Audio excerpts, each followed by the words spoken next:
Hi everyone, this is Dr. Peggy Simingson, and I'm going to give you some tips on joining a remote session where the class is being held on campus, but you're joining the class remotely. So my main tip is to over-prepare. So you want to be sure that the class is in your schedule so it will pop up and that you have all the information you need to join this session. So you have the link, but you also have the phone number to join in case your audio is not working for some reason. So you need some notes and you definitely need it in your schedule. Practice joining the session if you can. You can practice joining alone or with a buddy. You can join from several different ways. You can join through your desktop or laptop. You can also join through your phone using the mobile version or the app of whatever tool it is you're using to join the session. So you definitely need to plan on at least one way to join the session in case you need to use a backup plan B. Also have a way to get tech support in real time. So know the number for the live chat for the help desk or the tech support, or somebody that you know you can really rely on to help walk you through the steps. Join the session early, like I'd say 5 to 10 minutes early, so that you feel calm and relaxed and ready to learn. Also, familiarize yourself with the Livestream tool. So I'm going to use Microsoft Teams as an example. If you're joining using Microsoft Teams, look up the guide that helps you prepare what it will look like and what it will sound like and how to navigate.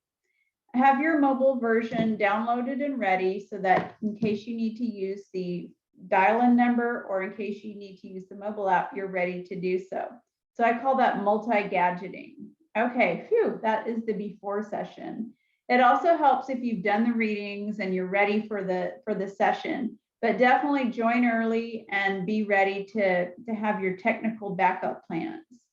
Then during the session, you can do several things to really engage yourself with the technology and with the learning and everybody in the session. So if your instructor is making use of the chat actively, you can monitor the chat and you can participate that way.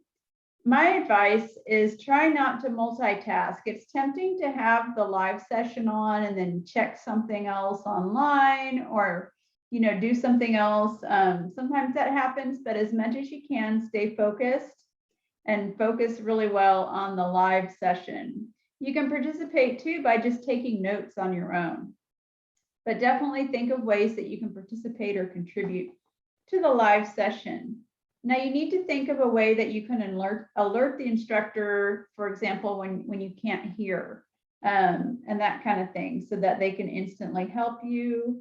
Know how to direct message the instructor, like if you have to leave early or something came up and it's okay to direct message them, you can do that. Or if you'd rather, you can email them if you don't want to, if it's a large class and you don't want to disrupt the session.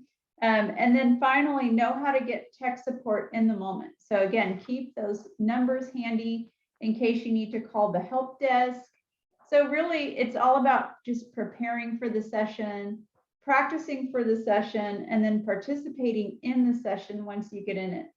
So we hope you learn a lot this semester.